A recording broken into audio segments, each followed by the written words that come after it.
Friends, మనలో చాలామందికి ఈ డౌట్ వచ్చి ఉంటుంది. టైం ట్రావెల్ చేసి ఫ్యూచర్లోకి వెళ్ళటం పాసిబుల్లా అని. ఒక చిన్న ఎగ్జాంపుల్ చెప్తాను వినండి. ఎలాన్ మస్క్కి ఇద్దరు పిల్లలు ఉన్నారనుకుందాం. వాళ్ళిద్దరూ ట్విన్స్. ఇక్కడ ఎలాన్ మస్క్ ఒక ఎక్స్పెరిమెంట్ చేయాలనుకుంటున్నాడు. అందులో ఒక పిల్లవాడిని భూమి మీద పెట్టి ఇంకొక పిల్లవాడిని లైట్ స్పీడ్లో 90% స్పీడ్తో వెళ్ళే ఒక రాకెట్లో కూర్చోబెడితే ఆ రాకెట్ని స్పేస్లోకి లాంచ్ చేశారనుకుందాం.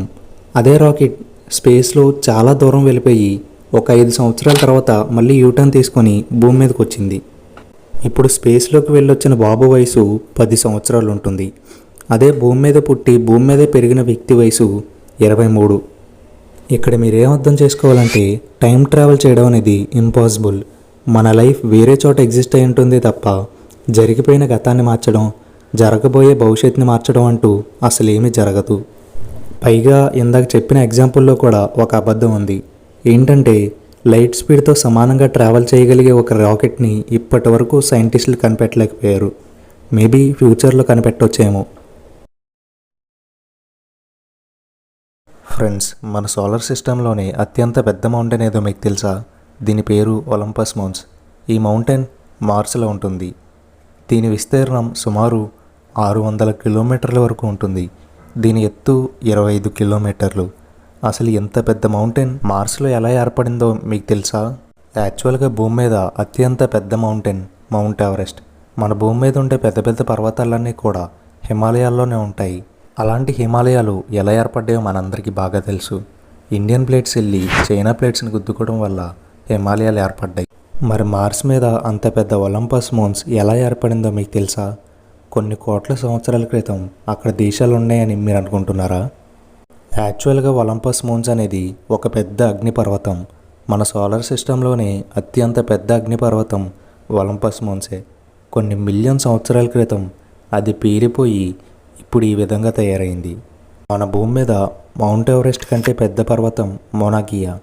ఈ మోనాకియా బేస్ నుంచి టాప్ వరకు చూసుకున్నా కూడా ఒలంపస్ మౌంట్స్తో కంపేర్ చేస్తే ఒలంపస్ మౌంట్స్ చాలా పెద్దది. ఒకవేళ ఒలంపస్ మౌంట్సే కనుక మన భూమి మీద ఉండుంటే అది ఓజోన్ లేయర్ని టచ్ చేసే అంత హైట్లో ఉంటుంది. అంతేకాదు, దీనివల్ల మన భూమి రొటేషన్ కూడా కొంచెం స్లో అవుతుంది. మార్స్కి ఉండే ఒక మూన్ కంప్లీట్గా డిస్ట్రాయ్ అవ్వబోతుంది. మార్స్కి 2 మూన్స్ ఉన్నాయి, పోబోస్, డీమోస్. వీటిలో పెద్దది పోబోస్. ఈ పోబోస్ యొక్క సైజ్ ఎంతో తెలుసా? కేవలం 11 కిలోమీటర్లు మాత్రమే. ఇది మార్స్కి 6000 కిలోమీటర్ల దూరంలో మార్స్ చుట్టూ తిరుగుతూ ఉంటుంది. ఇది రోజుకి మార్స్ చుట్టూ 3 సార్లు తిరుగుతుంది. ఈ పోబోస్ ప్రతి సంవత్సరం మార్స్కి 2 సెంటీమీటర్ల దగ్గరగా జరుగుతూ రొటేట్ అవుతూ ఉంటుంది. అదే మన భూమికి ఉండే మూన్ అయితే ప్రతి సంవత్సరం 2 సెంటీమీటర్ల దూరంగా జరుగుతూ రొటేట్ అవుతూ ఉంటుంది. ఇక్కడ మార్స్కి ఉండే గ్రావిటేషనల్ ఫోర్స్కి పోబోస్ వెళ్ళి గట్టిగా మార్స్ని ఢీకొంటుందని మీరు అనుకుంటున్నారు కదా? యాక్చువల్గా అలా జరగదు. మార్స్కి ఉండే టైడల్ ఎఫెక్ట్ ఫోర్స్ కారణంగా పోబోస్ స్పీడ్గా తిరిగి మార్స్కి దగ్గరగా వచ్చి ఒక్కసారిగా పేలిపోతుంది. అలా పేలిన తర్వాత వచ్చిన మొక్కలు మార్స్కి రింగ్స్గా మారతాయి. కానీ ఇదంతా జరగాలంటే చాలా టైం పడుతుంది. ఫ్రెండ్స్, మీకు ఈ విషయం తెలుసా? యాక్చువల్గా మనం ఇప్పటిదాకా చూస్తున్న మూన్ అనేది కేవలం ఒక సైడ్ మాత్రమే. మూన్కి వెనకాతల సైడ్ ఇప్పటి వరకు మనం ఎవ్వరూ చూడలేదు. వినటానికి ఇది ఆశ్చర్యంగా ఉన్నా నమ్మశక్యంగా లేకపోయినా కూడా ఇదే నిజం. మనం మూన్కి ఉండే రెండో సైడ్ని ఇప్పటికే కాదు ఎప్పటికీ చూడలేం. ఒకవేళ చూడాలంటే శాటిలైట్ ద్వారా తీసిన ఇమేజెస్తో చూడగలం అంతే. యాక్చువల్గా మూన్ వెనకాతలో ఉన్న రెండో సైడ్ని మనం ఎందుకు చూడలేమంటే మూన్ యొక్క రొటేషన్ చాలా స్లోగా ఉంటుంది. మూన్ ఒక్కసారి రొటేట్ అవడానికి 1 ఇయర్ టైం పడుతుంది. అంటే దాని అర్థం మూన్ యొక్క డే రొటేషన్, ఇయర్ రొటేషన్ రెండూ సమానంగా ఉంటాయి. అదే మన ఎర్త్ రొటేట్ అవ్వడానికి కేవలం 24 గంటలు చాలు. అదే సూర్యుడి చుట్టూ తిరగాలంటే 365 రోజులు పడుతుంది. కానీ మూన్ ఎంత స్లోగా తిరుగుతుంది కాబట్టి మనకి ఎప్పుడు ఒక్క సైడ్ ఫేస్ మాత్రమే కనిపిస్తుంది. సుమారు 65 సంవత్సరాల క్రితం రష్యా యొక్క స్పేస్ క్రాఫ్ట్ లూనా మూన్ చుట్టూ తిరుగుతూ ఫస్ట్ టైం మూన్ యొక్క అవుటర్ సైడ్ అంటే రెండో సైడ్ యొక్క ఇమేజ్ని తీసింది. అదే ఈ ఇమేజ్. స్పేస్లో అన్నిటికంటే ఎక్స్ట్రీమ్లీ స్ట్రాంగ్గా ఉండే మెటీరియల్ ఏదో మీకు తెలుసా? అదే న్యూట్రాన్ స్టార్. ఎందుకంటే న్యూట్రాన్ స్టార్లోని ఒక టీ స్పూన్ అంత మెటీరియల్ని తీసుకుంటే ఆ మెటీరియల్ మౌంట్ ఎవరెస్ట్ కంటే చాలా ఎక్కువ బరువు ఉంటుంది. అట్లీస్ట్ కనీసం ఆ టీ స్పూన్ని కూడా ఎవరు ఎత్తలేనంత బరువు ఉంటుంది. అంటే ఆ టీ స్పూన్లో ఉండే మెటీరియల్ బరువు 16,000 గ్రేట్ పిరమిడ్ గీజాతో సమానం. మీరు ఎప్పుడైనా ఊహించారా అంత స్ట్రాంగ్గా ఉండే న్యూట్రాన్ స్టార్ ఇంకొక న్యూట్రాన్ స్టార్తో కొలైడ్ అయితే ఏం జరుగుతుందని? ఒకవేళ 2 న్యూట్రాన్ స్టార్స్ కొలైడ్ అవ్వడం స్టార్ట్ అయితే అవి ఎక్స్ట్రీమ్లీ చాలా స్పీడ్గా తిరుగుతాయి. వాటి స్పీడ్కి గ్రావిటేషనల్ ఫీల్డ్ కూడా బ్రేక్ అయిపోతుంది.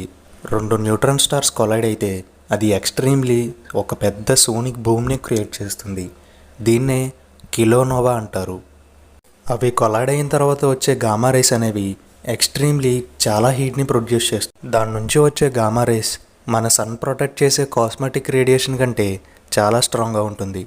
ఇలా 2 న్యూట్రాన్ స్టార్స్ కొలైడ్ అవ్వడం వల్ల పీరియాడిక్ టేబుల్లోని హెవీ ఎలిమెంట్స్ అంటే గోల్డ్, ప్లాటినం వంటి మెటీరియల్స్ తయారవుతాయి. ఫ్రెండ్స్, రాత్రిపూట ఆకాశంలో కనిపించే నక్షత్రాలు అనేవి కొన్ని మిలియన్ సంవత్సరాల క్రితం అక్కడ ఎగ్జిస్ట్ అయి ఉండేవి. కాకపోతే అవి ఇప్పటిదాకా మనకు కనిపించడానికి కారణం లైట్ అనేది ఈ ప్రపంచంలోనే అత్యంత వేగమైనది. లైట్ యొక్క స్పీడ్ సెకండ్కి 3,00,000 కిలోమీటర్లు. అలా ఆ స్టార్ దగ్గర ప్రొడ్యూస్ అయిన లైట్ మన భూమిని రీచ్ అవ్వడానికి కొన్ని మిలియన్ సంవత్సరాల టైం పట్టింది. ఈ లోపల ఆ స్టార్ అంతరించిపోయినా కూడా మనకి ఇంకా అక్కడ ఆ స్టార్ ఉన్నట్టే కనిపిస్తుంది. మన కనుమేరకు కనిపించేంత వరకు మనం చూడగలిగేది కేవలం లైట్ మాత్రమే. కానీ ఇప్పటి వరకు మనం సెంటర్ ఆఫ్ ది యూనివర్స్ నుంచి ప్రొడ్యూస్ అయిన లైట్ని మనం మిల్కీవే గ్యాలక్సీలో నుంచి కూడా చూడలేకపోతున్నాం. ఎందుకంటే సెంటర్ ఆఫ్ ది యూనివర్స్ నుంచి ప్రొడ్యూస్ అయిన లైట్ మన భూమిని ఇంకా రీచ్ అవ్వలేదు. అలాంటిది బిగ్ బ్యాంగ్ జరిగినప్పుడు ప్రొడ్యూస్ అయిన లైట్ మనం ఎప్పటికీ చూడలేము. ఆ లైట్ మనకి రీచ్ అవ్వాలంటే కొన్ని బిలియన్ సంవత్సరాల టైం పడుతుంది. ఈ వీడియోకి ఇంతే ఫ్రెండ్స్.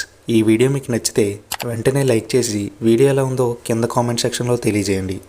అలానే మీలో ఎవరైనా మన ఛానల్ని ఫస్ట్ టైం చూస్తుంటే వెంటనే కింద కనపడుతున్న రెడ్ సబ్స్క్రైబ్ బటన్ని ప్రెస్ చేసి పక్కనే ఉన్న బెల్ ఐకాన్ని ఆల్లో పెట్టుకోండి. Thanks for watching till the end.